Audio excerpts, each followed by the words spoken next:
Hello everyone, welcome to the Scientist R Academy lectures and today we are going to learn about the bioremediation। आज के इस video lecture में हम bioremediation के बारे में पढ़ेंगे, उसके कितने प्रकार होते हैं उसके बारे में पढ़ेंगे और कौन कौन से फैक्टर्स हैं जो कि बायोरेमेडिएशन में इन्फ्लुएंस करते हैं, उसको प्रभावित करते हैं, उनके बारे में पढ़ेंगे। And at the end of the video lecture we will discuss about the advantage and the disadvantage of the bioremediation. तो शुरू करते हैं। सबसे पहला, what is bioremediation. Actually first thing is what is bioremediation.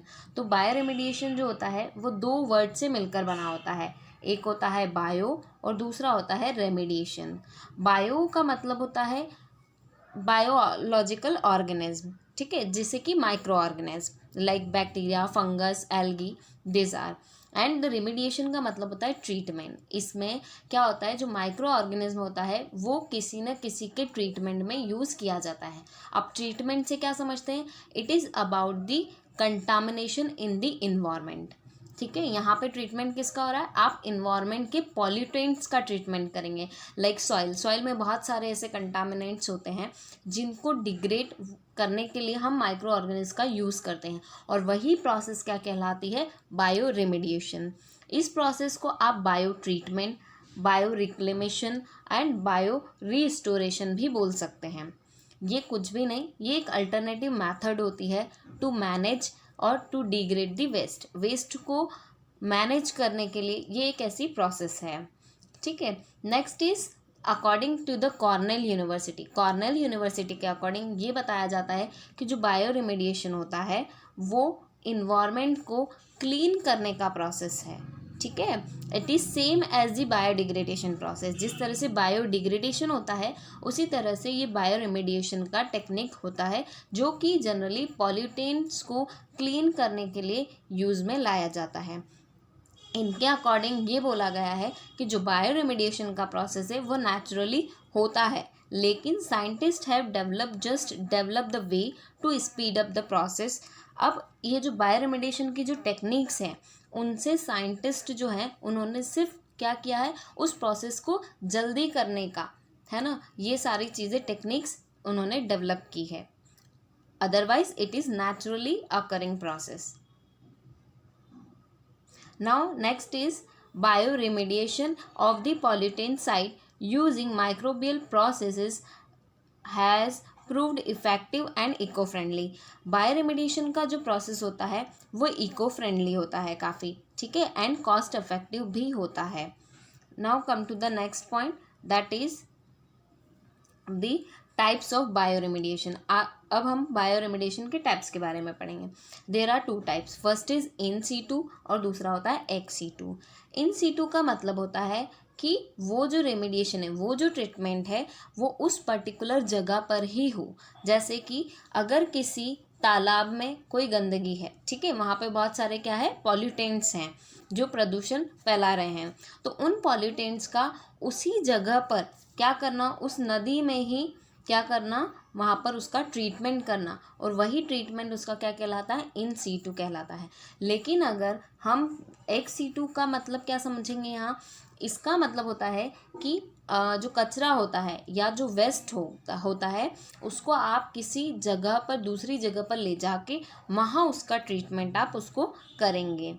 ठीक है, जैसे एग्जांपल हम हमारे घर में कचरे की गाड़ी आती है, ठीक है, वो ले जाके कचरे वाला गाड़ी जो है वो कहीं ना कहीं उसको डंप कर देता है। ठीक है, तो वहाँ पे उस जो एरिया है वो हमारे घरों से जाता है, ठीक है, उसके बाद वो डंप है, वहाँ से भी वो जो एरिया जहाँ पे वो इकट्ठा किया, उसका पाइल बनाया है, वहाँ से उसको इकट्ठा करके दूसरी इंडस्ट्री में ले जाया जाए और फिर उसको क्या किया जाए, वहाँ के उसमें जितने भी पॉल्यूटेंट्स है, जिसमें भी टॉक्सिक सब्सटेंस है, उनको अगर ट्रीट किया जाए किसी इंडस्ट्री में या किसी और जगह पर ले जाकर, वो प्रोसेस जो है वो एक्स सीटू बायो रेमेडिएशन में आएगी।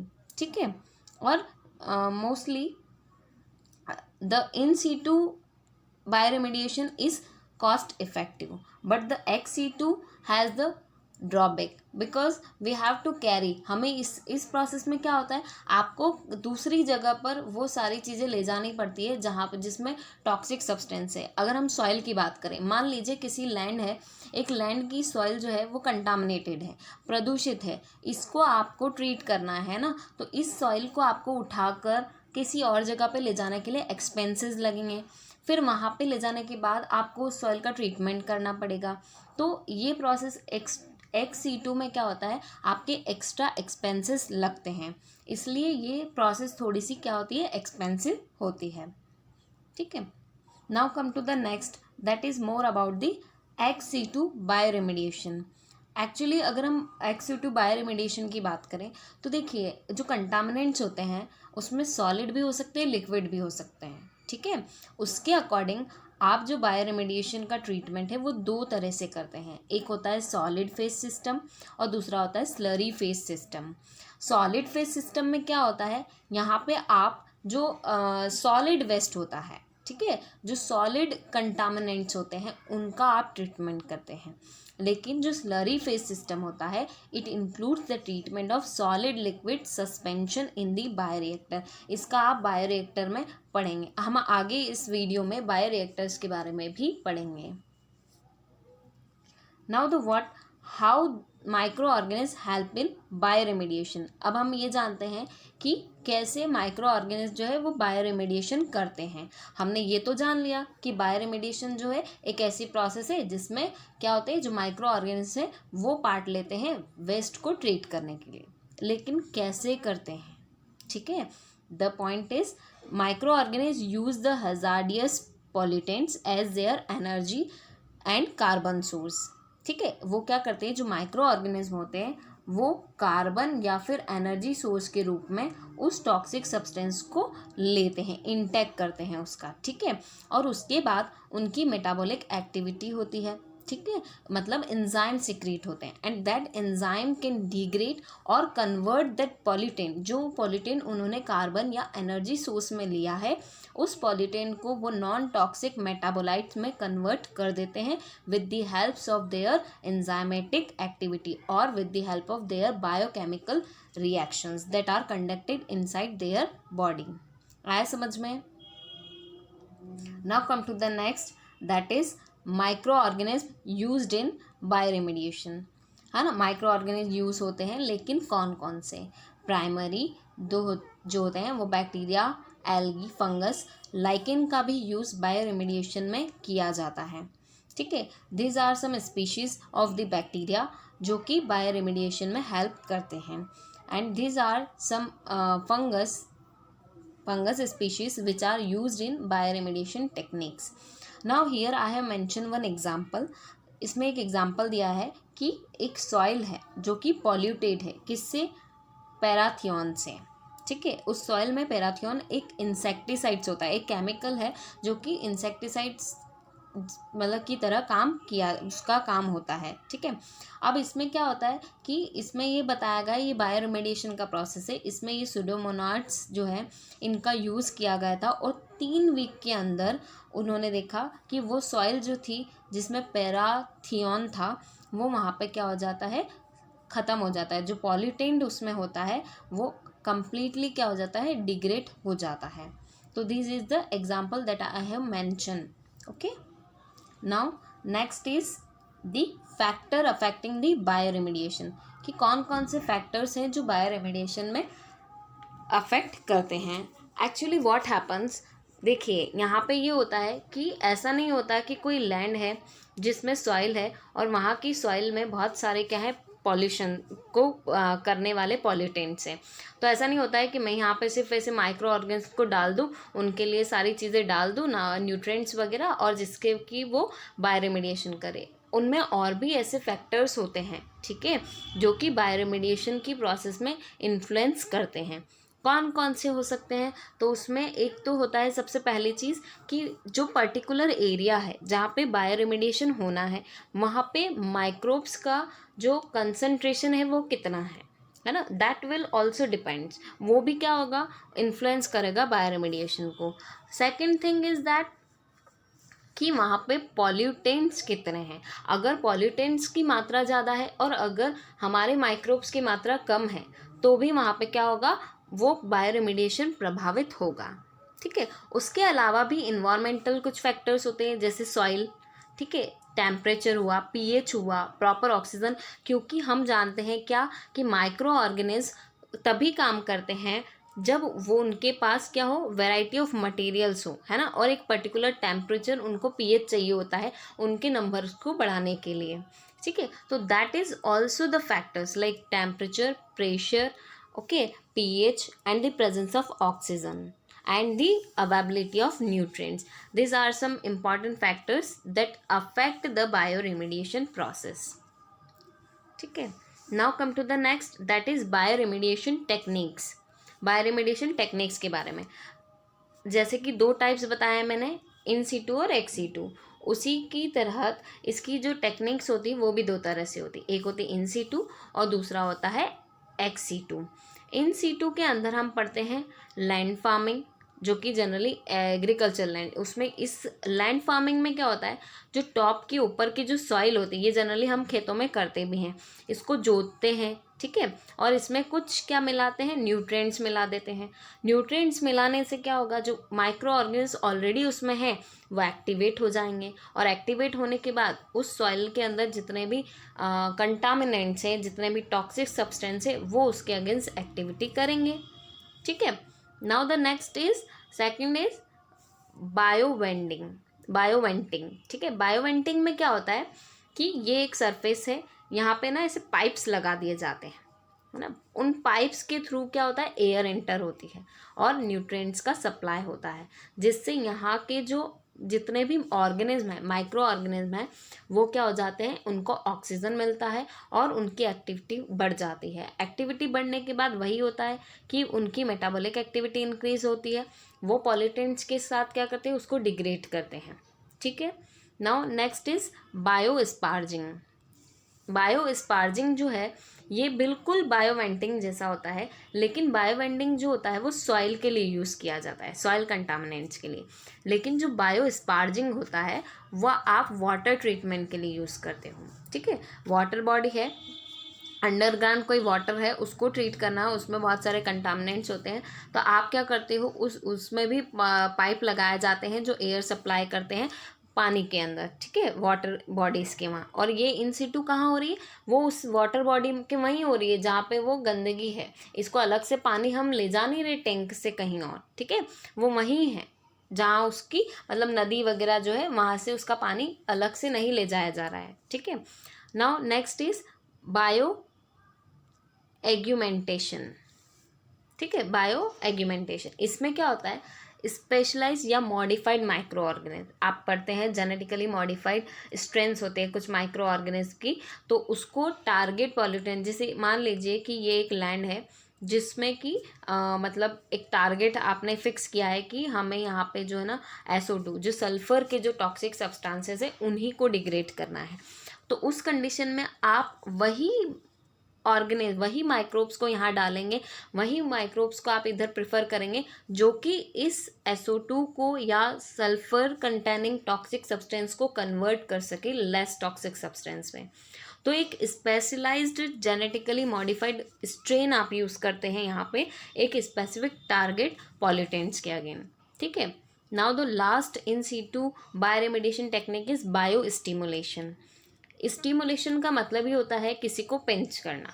ठीक है, तो इसमें आप न्यूट्रिएंट्स का सप्लाई करते हैं। ठीक है, इसमें क्या होता है कि कोई भी जगह है वहाँ पे आप न्यूट्रिएंट्स ऐड करते हैं, न्यूट्रिएंट्स ऐड करेंगे और उससे क्या होगा, मतलब वहाँ पे जो माइक्रो ऑर्गेनिज्म है उनकी एक्टिविटी नेचुरल तौर पे क्या होगी, एक्टिविटी इंक्रीज होगी, है ना, और अल्टीमेटली वो क्या करेंगे, उस टॉक्सिक के अगेंस्ट मेटाबॉलिक एक्टिविटी शो करेंगे।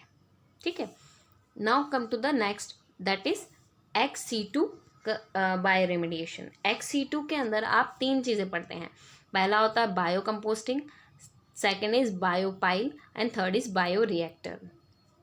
बायो कंपोस्टिंग का क्या मतलब होता है, तो इस मेथड में जो लैंड होता है ना वहाँ पे आप कंपोस्ट भी डालते हो, मतलब जो ऑर्गेनिक मटेरियल होता है, जैसे वुड के चिप्स होते हैं, आप कुछ ऐसे ऑर्गेनिक मैटर वहाँ पे डाल देते हो, है ना। और उस प्रोसेस में वहाँ पे क्या होता है, वो न्यूट्रिएंट्स भी उसको मिल रहा है। आप न्यूट्रिएंट के साथ साथ वहाँ पे कुछ ऐसे ऑर्गेनिक मैटर्स भी डालते हो, जैसे वुड के चिप्स डालते हो।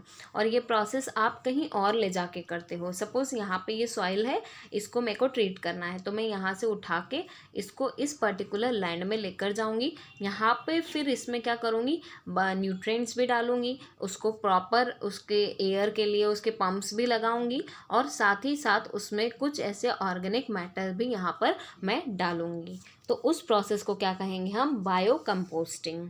ठीक है। Now the next is the biopile. Biopile में क्या होता है, ये बिल्कुल सिमिलर, देखो ये एक मिक्सचर है ना, इसमें कंपोस्टिंग और लैंड फार्मिंग में। इसमें क्या होता है कि आप पाइल बनाते हो। पाइल कैसे, कि आप कहीं से सॉइल लाए, इसमें ऐसे पाइल बना दिया आपने, फिर यहाँ पे आप है ना ऐसे पाइप्स लगाते हो। ठीक है, दो। इसमें एक जो पाइप होता है वो न्यूट्रिएंट सप्लाई के लिए होता है, और जो दूसरा पाइप होता है वो एरिएशन के लिए होता है। ये एक प्रॉपर साइंटिफिक मेथड होती है। इसमें आप पाइल वगैरह बनाकर इसमें प्रॉपर पंप दिया जाता है, उस पंप में भी वेंटिलेशंस होते हैं, जिसके कारण क्या होता है, जो सॉइल के जो माइक्रो ऑर्गेनिज्म वो एक्टिव हो जाते हैं, और वो जो पर्टिकुलर कंटामिनेटेड सॉइल होती है वो उसका ट्रीटमेंट इस तरह से होता है। ठीक है। Now next is bio reactor. Bioreactor क्या होता है, इन द टैंक, एक पर्टिकुलर आप एक टैंक यूज़ करते हो, है ना, as we already known that the bioreactor are the tanks, है ना। ये टैंक होते हैं जिसके अंदर आप माइक्रो ऑर्गेनिज्म को डालते हो। मतलब सपोज यहाँ पे इस रिएक्टर में मेरे पास वाटर है जिसका मुझे ट्रीटमेंट करना है, तो क्या करेंगे आप, यहाँ पे इसके अंदर माइक्रो ऑर्गेनिज्म डालेंगे, और उस टैंक को मतलब उसके अंदर जो भी ऑर्गेनिज्म है उसके अगेंस्ट न्यूट्रिएंट्स उसके लिए हम डालेंगे, और उस पर्टिकुलर वाटर को ट्रीट करेंगे। ट्रीट करने के बाद यहाँ पे ना वापस उसका एक और पंप भी होता है, जो उसका जो साफ़ पानी हो जाता है, मतलब जब लेस टॉक्सिक सब्सटेंस हो जाता है, जिसमें पॉल्यूटेंट्स की मात्रा कम हो जाती है, वो वापस पानी जो है डिस्कार्ड कर दिया जाता है। इस तरह की टेक्निक्स का यूज़ किया जाता है बायो रेमेडिएशन की प्रोसेस में। Now come to the next point, that is advantages of bioremediation, कि क्या क्या एडवांटेजेस होते हैं। Actually this is eco friendly process. The main advantage is that we are using the microorganism. ठीक है, हम क्या कर रहे हैं, माइक्रो ऑर्गेनिज्म का यूज़ कर रहे हैं, तो इसलिए ये क्या होती है, कॉस्ट इफ़ेक्टिव भी होती है, इको फ्रेंडली होती है ना, और लेस मेंटेनेंस मांगती है। आपको इतना ज़्यादा मतलब दिमाग लगाने की इसमें रिक्वायरमेंट नहीं होती है। ठीक है, तो इसीलिए ये जो मेथड, इसके एडवांटेजेस हैं क्या क्या, कि ये एक तो इको फ्रेंडली है, दूसरी इसमें लेस कॉस्ट लगाई जाती है, क्योंकि आप प्रॉपर लैंड के वहाँ पे भी कर सकते हो। ठीक है, अगर XC2 होता है तो वहाँ थोड़े से एक्सपेंसेस बढ़ जाते हैं, otherwise it is very effective अगर आप उसी पर्टिकुलर जगह में रहकर उसको करते हैं तो। और दूसरी चीज़, जो कंटामिनेंट्स होते हैं वो परमानेंटली क्या हो जाते हैं, ख़त्म हो जाते हैं। ठीक है, परमानेंटली जो माइक्रो ऑर्गेनिज्म होते हैं वो अपनी एक्टिविटी से उन ऑर्गेनिज्म को, उन कंटामिनेंट्स को क्या करते हैं, परमानेंटली ख़त्म कर देते हैं। ठीक है। Now come to the next, that is disadvantages of bioremediation. देखो, हर चीज़ का अगर एडवांटेज है तो उसके डिसएडवांटेज भी होते हैं। तो इतनी अच्छी टेक्निक हमने पढ़ी, इतने सारी चीज़ें हम माइक्रो ऑर्गेनिज्म का यूज़ करें, तो हमारे दिमाग में क्वेश्चन आता है कि इसके डिसएडवांटेज क्या हो सकते हैं। तो यहाँ पे ये होता है कि हर कंटामिनेंट जो होता है वो माइक्रोब्स से की एक्टिविटी से प्रभावित हो, है ना। ऐसा ज़रूरी नहीं होता कि हर कंटामिनेंट जो है वो ख़त्म हो जाए उस माइक्रोबियल एक्टिविटी से। ठीक है, कुछ ऐसी मेटल्स होती हैं जो कि क्या होती है, बहुत ही ज़्यादा ज़िद्दी किस्म की होती है ना। उनका आप कितना भी वो कर लो, दे आर नॉट लाइक, उनके ऊपर कोई प्रभाव नहीं पड़ता। ठीक है, उस कंडीशन में वो एक डिसएडवांटेज होता है। तो इस डिसएडवांटेज के लिए हमें क्या करना चाहिए, तो हम जब अगर किसी टेक्निक, मान लीजिए कि ये लैंड है, ठीक है, यहाँ मुझे पता है कि यहाँ पे बहुत सारे ऐसे कंटामिनेंट्स हैं, है ना, लेकिन वो ऐसे ज़िद्दी किस्म के कि मैंने कोई सा भी माइक्रो ऑर्गेनिज्म डाल दिया, पर मेरे को मतलब डालने के बाद भी वो वहाँ पे पॉल्यूटेंट रह रहा है। ठीक है, तो उस कंडीशन में अब आपको क्या करना चाहिए, तो आपको सबसे पहले देखो, बड़े पैमाने पे कोई भी चीज़ ले जाने से पहले आपको उसको छोटे स्तर पर करना चाहिए। ठीक है, being a scientifically intensive process bioremediation should be tailored to site specific condition. पहले एक छोटा सा मान लीजिए मिट्टी ले लीजिए, उसमें आप एक पर्टिकुलर माइक्रो ऑर्गेनिज्म का ट्रीटमेंट करके देख लीजिए। अगर वो लग रहा है कि हाँ इससे ये ट्रीटमेंट हो रहा है, देन आप उस पूरे लैंड को उस माइक्रो ऑर्गेनिज्म से आप ट्रीट कीजिए। ठीक है, ये चीज़ आप इसके लिए कर सकते हैं। And thank you so much. यहाँ हमारा टॉपिक ख़त्म होता है। अगर आपको कोई डाउट है तो आप कमेंट बॉक्स में कमेंट कर सकते हैं। Thank you.